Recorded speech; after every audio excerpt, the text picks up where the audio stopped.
Assalamualaikum warahmatullahi wabarakatuh.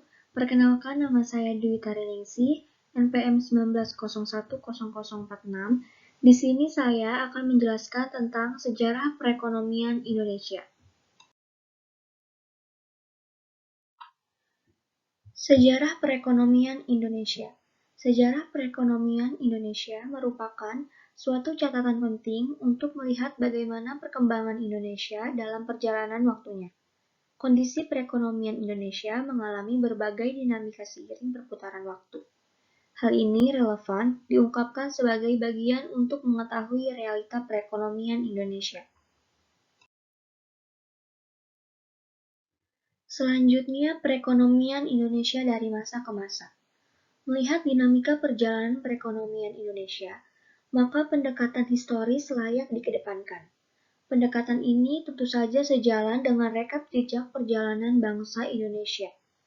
Dengan demikian, aspek sejarah Indonesia sedikit banyak menjadi acuan bagi derap langkah perjalanan perekonomian Indonesia. Selanjutnya, masa sebelum penjajahan, yaitu sebelum tahun 1600. Dinamika perekonomian Indonesia pada masa sebelum penjajahan dimulai dari zaman prasejarah sampai dengan masuknya kolonialisme di Indonesia, yaitu ketika Portugis masuk ke Indonesia, tepatnya di Maluku, pada abad ke-16. Atas dasar hal itu, maka dinamika perekonomian Indonesia sejalan dengan perkembangan kehidupan bangsa Indonesia yang diwujudkan melalui keberadaan kerajaan yang ada di Nusantara. Beberapa kerajaan dalam perjalanan sejarah kehidupan bangsa Indonesia, diantaranya adalah Kerajaan Kutai, Kerajaan Tarumanagara, Kerajaan Sriwijaya, Kerajaan Mataram Kuno, Kerajaan Kediri, Kerajaan Singosari, Kerajaan Majapahit, Kerajaan Sunda, dan Kerajaan Bali. Selanjutnya yaitu masa penjajahan Portugis pada tahun 1509 sampai dengan 1659. Perjalanan historis Portugis dalam menjajah Indonesia dimulai dengan ekspedisi eksplorasi yang dikirim dari Malaka yang baru ditaklukkan dalam tahun 1512. Bangsa Portugis merupakan bangsa Eropa pertama yang mencapai di Kepulauan Nusantara. Upaya pertama Portugis untuk menguasai Kepulauan Indonesia adalah dengan menyambut tawaran kerjasama dari Kerajaan Sunda. Masa penjajahan Portugis memberikan pelajaran berharga bagi bangsa Indonesia. Kondisi perekonomian Indonesia lebih banyak diwarnai adanya perlawanan dari rakyat terhadap Portugis, karena komoditi rempah-rempah yang menjadi andalan rakyat Indonesia dijarah begitu saja. Selanjutnya masa penjajahan Belanda pada tahun 1602 sampai dengan 1942.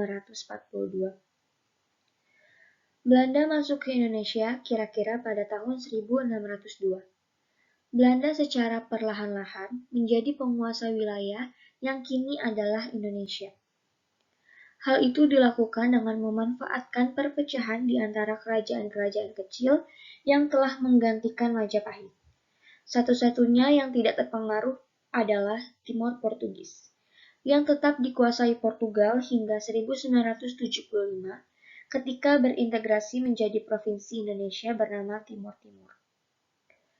Penjajahan Belanda berlangsung kurang lebih selama 350 tahun atau 3,5 abad.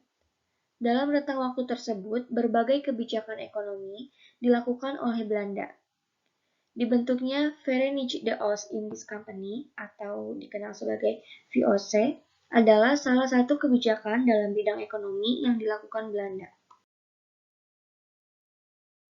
Selanjutnya masa penjajahan Jepang pada tahun 1942 sampai dengan 1945. Kronologi penjajahan Jepang di Indonesia diawali pada bulan Juli 1942. Saat itu, Soekarno menerima tawaran Jepang untuk mengadakan kampanye publik dan membentuk pemerintahan yang juga dapat memberikan jawaban terhadap kebutuhan militer Jepang.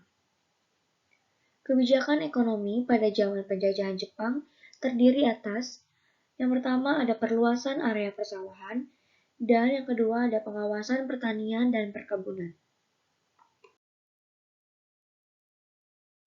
Selanjutnya masa Orde Lama, pada tahun 1945 sampai dengan 1967. Dinamika perekonomian Indonesia pada masa Orde Lama menarik untuk dicermati. Hal ini terjadi karena pada masa tersebut Indonesia adalah negara yang baru saja merdeka. Ibaratnya, sebagai negara yang baru merdeka, maka berbagai fenomena muncul seiring dengan berlangsungnya kehidupan politik yang berlangsung pada saat itu.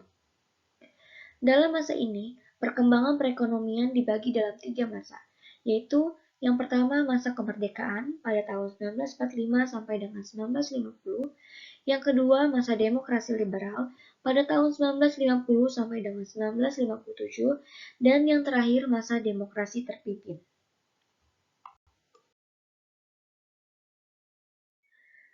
Selanjutnya masa Orde Baru pada tahun 1967 sampai dengan 2008. Masa Orde Baru identik dengan masa pemerintahan Presiden Soeharto. Orde Baru mengawali rezimnya dengan menekankan pada otoritas stabilitas ekonomi dan politik. Program pemerintah berorientasi pada pengendalian inflasi, penyelamatan keuangan negara, dan pengamanan kebutuhan pokok rakyat. Pentingnya aspek pemerataan tampaknya disadari betul dalam masa itu, sehingga muncul istilah 8 jalur pemerataan sebagai basis kebijakan ekonominya. Kedelapan jalur tersebut adalah kebutuhan pokok, pendidikan dan kesehatan, pembagian pendapatan, kesempatan kerja, kesempatan berusaha, partisipasi wanita dan generasi muda, penyebaran pembangunan, dan peradilan. Yang terakhir ada masa reformasi pada tahun 1998 sampai dengan sekarang. Masa reformasi dianggap sebagai tonggak baru perjalanan kehidupan bangsa Indonesia, baik dari sisi sosial dan politik. Pada masa ini, muncul beberapa kebijakan yang kemudian menjadi landasan bagi perjalanan bangsa Indonesia ke depan. Kebijakan yang paling menonjol adalah adanya pergeseran pengelolaan pemerintahan dan yang semua sentralistis menjadi desentralistis. Kebijakan dengan otonomi daerah yang diatur dalam UU Nomor 22 Tahun 1999 yang kemudian disempurnakan menjadi UU Nomor 32 Tahun 2004. Baik, itu saja yang dapat saya sampaikan tentang sejarah perekonomian Indonesia. Kurang lebihnya mohon maaf. Wassalamualaikum warahmatullahi wabarakatuh.